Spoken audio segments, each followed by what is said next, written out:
श्री राधे।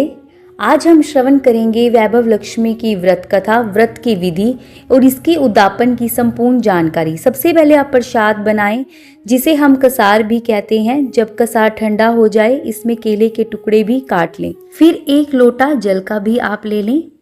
फिर जोत और जोत की प्लेट को अच्छे से साफ करें, जिसमें हम दीपक को जलाएंगे।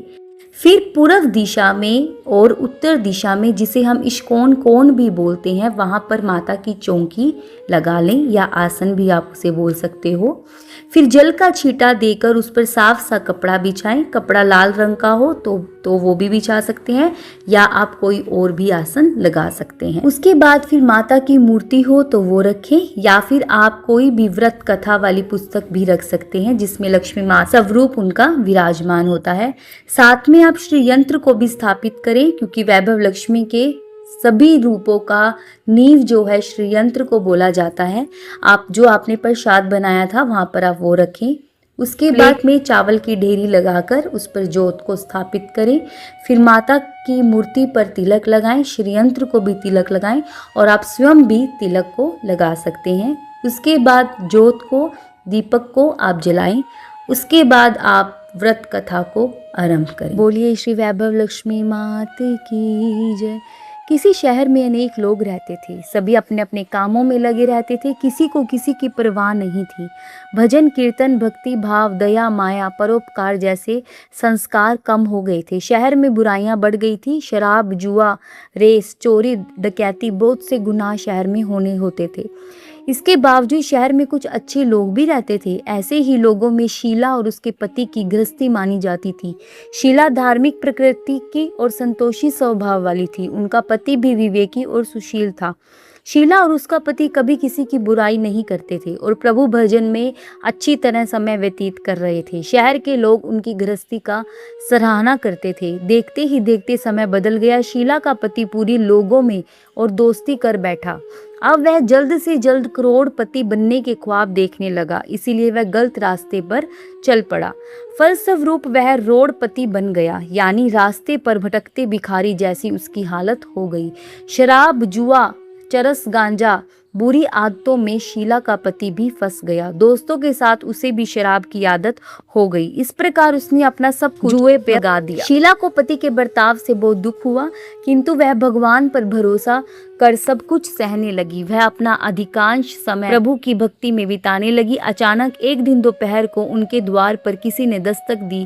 शीला ने द्वार खोला तो देखा कि एक माँ जी खड़ी थी। उसके चेहरे पर अलौकिक तेज और निखार था। उसकी आंखों से मानो अमृत बह रहा था। उसका भव्य चेहरा करुणा और प्यार से छलक रहा था। उसको देखते ही शीला के मन में अपार शांति सी छा गई। शीला के रोम रोम में आनंद छा गया। शीला उस माँ जी को आदर के साथ घर पर ले आई। घर पर बिठाने के लिए कुछ भी नहीं था।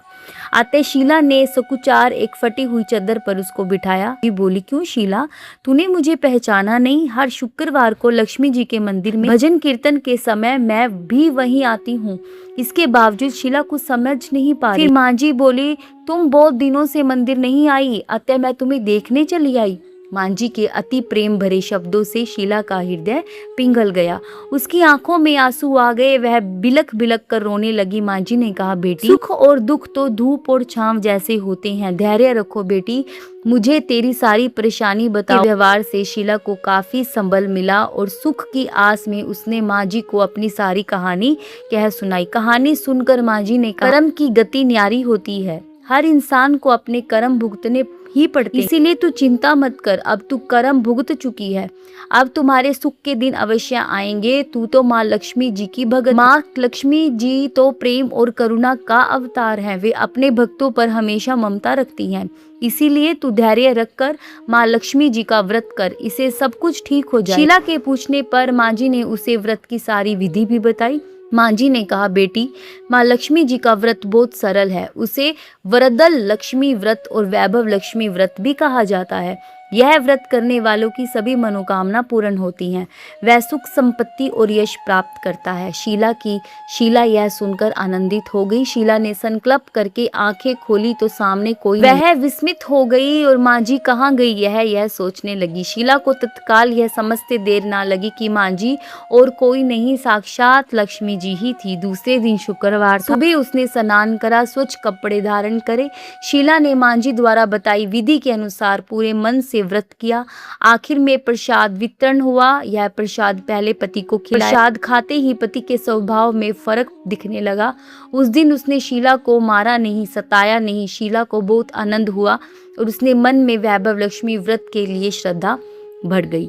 शीला ने पूर्ण श्रद्धा भक्ति से 21 शुक्रवार तक वैभव लक्ष्मी व्रत किया। 21वें शुक्रवार को माँ जी के कहे मुताबिक उद्यापन विधि करके 7 स्त्रियों को वैभव लक्ष्मी व्रत की 7 पुस्तक उपहार में दी। फिर माता जी के धन लक्ष्मी स्वरूप की छवि को वंदन करके भाव से मन ही मन प्रसन्नता करने लगी कि हे माँ धन लक्ष्मी, मैंने आपका वैभव लक्ष्मी व्रत करने की मन्नत मांगी थी, वह मन्नत आज मेरी पूर्ण हो गई है। हे माँ, मेरी हर विपत्ति दूर करो, हमारा सबका कल्याण करो। जिसे संतान ना हो उसे संतान देना, सौभाग्यवती स्त्री का सौभाग्य अखंड रखना, कुंवारी लड़की को मन भावन पति देना। जो आपका यह चमत्कारी माँ वैभव लक्ष्मी व्रत करता है उसकी सब पर अपनी कृपा बनाए रखना और उनकी सारी विपत्ति को दूर करना, सभी को सुख करना। हे माँ, आपकी महिमा अपार है। ऐसा बोलकर लक्ष्मी जी के धन लक्ष्मी स्वरूप की छवि शीला ने प्रणाम किया। व्रत के प्रभाव से शीला का पति अच्छा आदमी बन गया और कड़ी मेहनत करके व्यवसाय करने लगा। उसने तुरंत शीला के गिरवी रखे हुए गहने को छुड़ा लिया। घर में धन की बाढ़ सी जैसे आ गई। घर में पहले जैसे सुख शांति छा गई। वैभव लक्ष्मी व्रत का प्रभाव देखकर मोहल्ले की स्त्रियां भी विधि पूर्वक वैभव लक्ष्मी व्रत को करने लगी। वैभव लक्ष्मी व्रत का उद्यापन 7, 11 या 21 जितने भी शुक्रवार की मन्नत आपने मांगी हो उतने ही शुक्रवार को आप व्रत करें। श्रद्धा के अनुसार, भावना के अनुसार अपना व्रत करें। आखिर शुक्रवार को शास्त्रीय विधि के अनुसार आपको उद्यापन करना चाहिए और अंत में वैभव लक्ष्मी माता की आरती करें। और माता वैभव लक्ष्मी आप सब पर अपनी कृपा, अपना आशीर्वाद बनाए रखे। बोलिए श्री वैभव लक्ष्मी माता की जय। यदि आपको कथा का श्रवण करके अच्छा लगा हो तो वीडियो को लाइक करना, मेरे चैनल को सब्सक्राइब करना। श्री राधे।